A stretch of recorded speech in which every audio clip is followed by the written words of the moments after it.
సిలువలో సాగింది యాత్ర, కరుణామయుని దయగల పాత్ర. సిలువలో సాగింది యాత్ర, కరుణామయుని దయగల పాత్ర. ఇది ఎవరి కోసమో? ఈ జగతి కోసమే, ఈ జనుల కోసమే, ఈ జగతి కోసమే, ఈ జనుల కోసమే. సిలువలో సాగింది యాత్ర, కరుణామయుని దయగల పాత్ర. సిలువలో సాగింది యాత్ర, కరుణామయుని దయగల పాత్ర. తాలూకారు దేహము పైన పాపాత్ముల కరడాలు ఎన్నో, పాలుకారు దేహము పైన పాపాత్ముల కరడాలు ఎన్నో. నాట్యమాడినాయి నడి వీధుల నడిపాయి, నాట్యమాడినాయి నడి వీధుల నడిపాయి.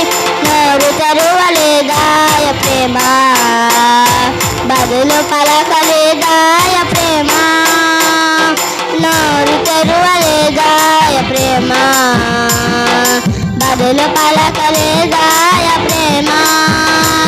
ఇది ఎవరి కోసమో?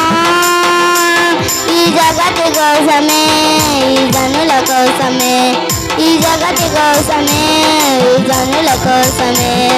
సిలువలో సాగింది యాత్ర, కరుణామయుని దయగల పాత్ర. సిలువలో సాగింది యాత్ర, కరుణామయుని దయగల పాత్ర. హల్లెలూయా.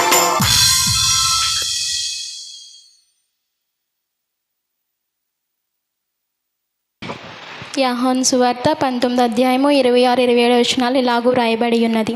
యేసు తన తల్లియు తాను ప్రేమించిన శిష్యుడును దగ్గర నిలుచుండుట చూచి, అమ్మా, ఇదిగో నీ కుమారుడు అని తన తల్లితో చెప్పెను. తరువాత శిష్యుని చూచి, ఇదిగో నీ తల్లి అని చెప్పెను. ఆ గడియ నుండి ఆ శిష్యుడు ఆమెను తన ఇంట చేర్చుకొనెను. ఈ పరిశుద్ధ వాక్యం దేవుడు మనందరం వెనుకలో దీవించును. ప్రేమగల మా తండ్రి, దయగల మహారాజు, నీకు వందనాలు, స్తోత్రాలు. ఇదిగో నాయనే ఇంకో మీ యవన బిడ్డలు నా తండ్రి, సిలువలో ఆడే 7 మాటల్లో నా తండ్రి బిడ్డలో జ్ఞానించబోతుండగా మీరే తోడుగా నీడగా ఉండి 7 ఆత్మ ఎత్తి పట్టుకుని ఆ బిడ్డలకు నాయన ఎటువంటి అటకాబు లేకుండా నా తండ్రి చక్కగా బోధించడానికి సహాయం చేయండి, కోపదలకండి. నీ కృపలో వర్ధల చేయమని అడుగుతున్నాను తండ్రి. ప్రభువా, నీకు వందనాలు, స్తోత్రాలు తండ్రి.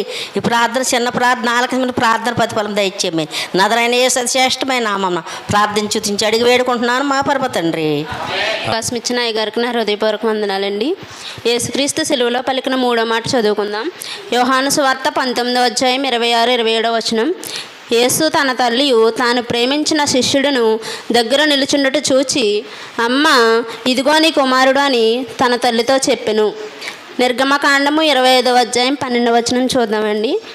నీవు దీర్ఘాయుష్మంతుడివి అవ్వాలంటే నీ తల్లిని నీ తండ్రిని సన్మానింపు. అలాగే ఎఫెసీయులకు కూడా చూద్దామండి. 6:1-3 పిల్లలారా, ప్రభువునందు మీ తల్లిదండ్రులకు విధేయులై ఉండుడి. తల్లిదండ్రులను దూషించడం దేవుని దృష్టిలో ఎంత నేరమో చూద్దామండి. మత్తయి సువార్త 15:4 ఉంటుందండి. తల్లిదండ్రులను దూషించడం వల్ల దేవుడు నిత్యముగా మరణం పొందుము అని ఇచ్చాడండి.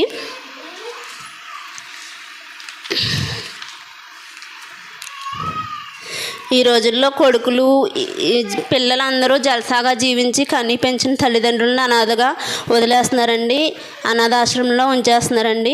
ఇలాంటి వారు మానాలనే ఆనాడు సిలువలో యేసుక్రీస్తు సిలువలో విలువైన మాటను పలికి ప్రతి ఒక్కరు తల్లిదండ్రులను మరణం వరకు ప్రేమగా చూసుకోవాలని తెలియజేశాడు. ఇక నుండి తల్లిదండ్రులను ప్రేమగా చూసుకోవాలని ప్రభు పేరట తెలియజేస్తున్నాను. ఈ వాక్యం దేవుడు దీవించునుగాక. అలా యేసు ప్రేమించిన శిష్యుడు యోహాను అక్కడే నిలబడి ఏడుతూ ఉన్నారు. అటువంటి ప్రాణం పోయే పరిస్థితి, ఒక పక్కనే బాధ. అటువంటి టైంలో కూడా తన కోసం తను ఆలోచించుకోకుండా ఏడుస్తున్నటువంటి తల్లి కోసం ఆయన ఆరాటపడుతున్నారు. అమ్మా, నా కొరకు ఏడొద్దు, ఇదిగో నీ కుమారుడని ఆ పక్కన ఉన్నటువంటి యోహాను పరిచయం చేస్తున్నారు. ఆ యోహానుతో అంటున్నారు, ఇదిగో నీ తల్లి అని ఆ కుమారునికి పరిచయం చేస్తారు. ఒకసారి ఆలోచన చేస్తే తల్లి తండ్రుల మీద ఉండవలసిన బాధ్యత ఆయన అక్కడ కనుపరిచాడు. ఈరోజు ఈ ప్రేమ ఆప్యాయతలు తల్లిదండ్రుల మీద కనుపరచలేకపోతున్నారు. చాలామంది వృద్ధాప్యాలు ఉన్న వాళ్ళకి ఆదరణ బిడ్డలు ఇవ్వలేకపోతున్నారు. కానీ అది దేవుని చిత్తం కాదు. వృద్ధాప్యం వచ్చే వరకు, మరణము మన నుంచి వాళ్ళని విడిచిపోయేంత వరకు వాళ్ళని ప్రేమించాలట. అలా ప్రేమించే బిడ్డలుగా ఉంటే మనం దీర్ఘాయుష్మంతులు అవుతామని వాక్యం చెప్తుంది. అలాంటి ఆ దీర్ఘాయుష్కి అందరూ మరి వారసులు అవ్వాలంటే తల్లిదండ్రులను ఏం చేయాలంటే వాళ్ళ వృద్ధాప్యంలో ఆదరించాలి. అది యేసయ్య మర్చిపోకుండా బాధ్యతను గుర్తిస్తున్నాడు. ఈ లోకంలో అందరికీ అన్ని రకాల బాధ్యతలు ఉంటాయి. తల్లిదండ్రులకేమో బిడ్డల మీద బాధ్యత ఉంటుంది, బిడ్డలకేమో తల్లిదండ్రుల బాధ్యత ఉంటుంది, భార్య ఏమో భర్త మీద బాధ్యత ఉంటుంది, భర్తకి భార్య మీద బాధ్యత ఉంటుంది. ఎవరి బాధ్యతలు వాళ్ళు ఏం చేయాలంటే నిర్వర్తించాలి. కానీ నిర్వర్తించట్లేదు, అందుకే నష్టాలు కలుగుతున్నాయి. కాబట్టి బిడ్డలు తల్లిదండ్రులను నిర్లక్ష్యం చేయకూడదు. వృద్ధాప్యంలో వాళ్ళని ఆదరించాలి. అదే నిజమైన ప్రేమ. అలా ప్రేమించగలిగితే వారికి దీర్ఘాయుష్మంతులు అవుతారట. దేవునికి స్తోత్రం. చక్కని మాట తెలియజేసిన ప్రశాంతికి నా ప్రత్యేక వందనాలు. 4వ మాట,